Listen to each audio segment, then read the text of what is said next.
here that's is actually the performance coach here that's been teaching all these people the moves and getting all that together. And she's been working with Charles and the Lagond Music School for a decade, doing a fantastic job.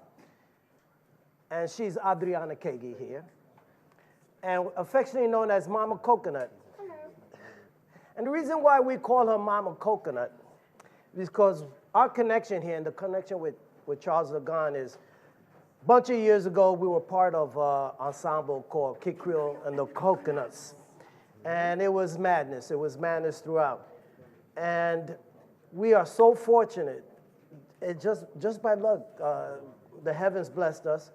And we have the man responsible for all of us getting together. He's been personally a mentor, and he's a musical genius, and I can't say enough about him. Also a pain in my backside back in the day, but I'm sure I was in his also, yeah. So, but we're very fortunate to have him here, and his name is August Darnell, also known as Kid Creole and the Coconuts.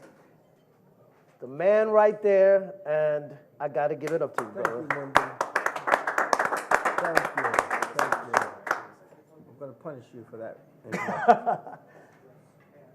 And the reason why we're all here, like I said, for Charles Lagond is Charles, when he joined the band, at the beginning he was just a side musician, but after a while, your presence was like illuminating the band. And then after a while, August decided, you know, we got to bring Charlie up front and feature him on solos and everything, because he just became the man holding the horn section now. It was called the Pond Life. Pond Life, and Charles was the leader there. And can you believe that this guy showed up, man? He's from a pond.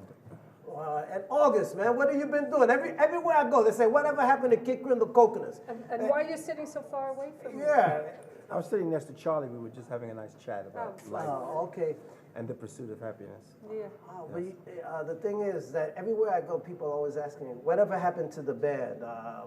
You know, would you guys get together? What's going on with them?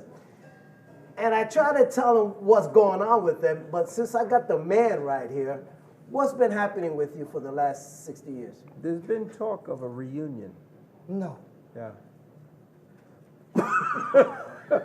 This guy used to be an English teacher, incredible lyricist. But he's speechless tonight. Right, and he performs like nobody else on stage.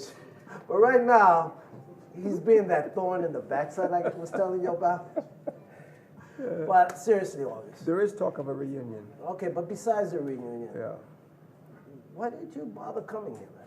Well, I came to support Charlie in the school, to tell you the truth, because I think it's incredible. I'm blown away by what he's done in 10 years, and that's why I'm here. So, Me too. yeah. Yeah, and ditto for me. And Charles, what has been the experience when you first joined the band? I mean, you're trained, you come from a whole school of knowing what was happening, and you run into someone like August and myself with no training or anything like that. And I mean, what did you think when you ran into us and doing our music?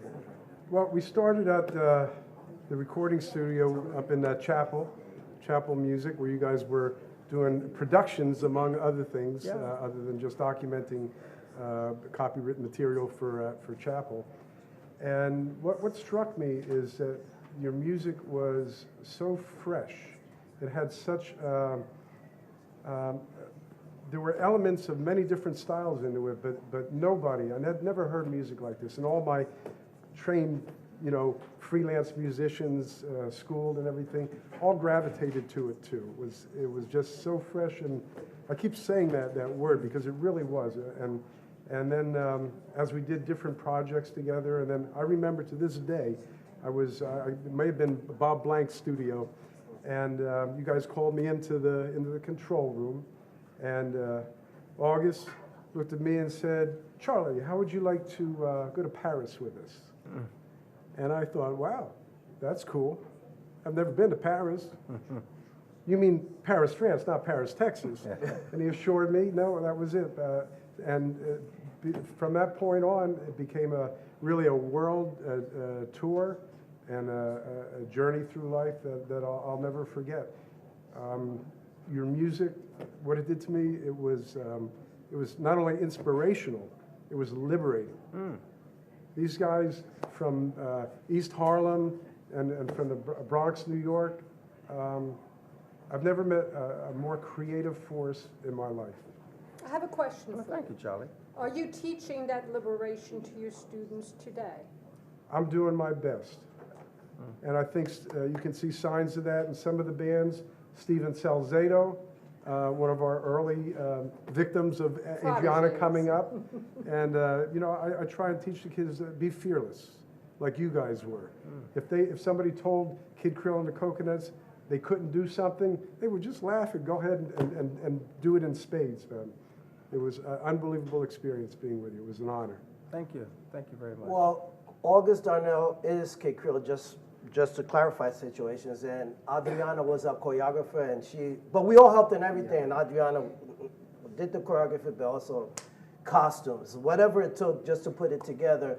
And what's nice to know is that Charles brought her into the fold to carry some of the tradition that August has started as Kid Creole. And actually before that, when August and I were with Dr. Buzz's original Savannah Band, and August was our fearless leader, and I was there as musical director, and Mama Coconut, and Charles with the horns, and we had just something cooking that was beautiful, and I sort of feel and sense that thread with your musicians and your teachers and in this whole school. So we thank you, because eventually we'll go, but it's one way of being immortal through your students, and knowing that we've contributed in a small way. You're the main man, but it's nice to know that somehow you've imparted what we have to your students, and thank you for that.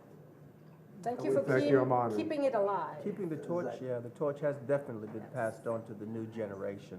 And that's actually flattering and also very powerful in terms of what the music industry has become today.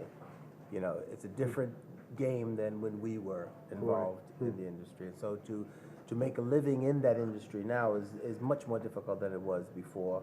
And it's great to see someone passing the torch on. It's fabulous. We commend you. We commend you. Thank you, I'm honored. And thank you for keeping live music alive, whether it's in streaming format or in concert. And one of the great things is, like, he refuses to ask the question, but Kid Creole and the Coconuts has never went away. He's been around since after I left. It's continued due to the energy of this man. And he's made a ton of money from it, and it would be nice if you hook up Charles with some of it. I mean, you're not going to give it to me. You're not going to give it to Addie. At least can you hook We've them given up? up on that. Anyway, look, we thank you Make for a being here. donation. August, thank you for being here, man. Tell your fans to Make a donation. hook it up, man. Absolutely. Make a Anybody out there donation. who has any money, give it up now. Give it up! I will.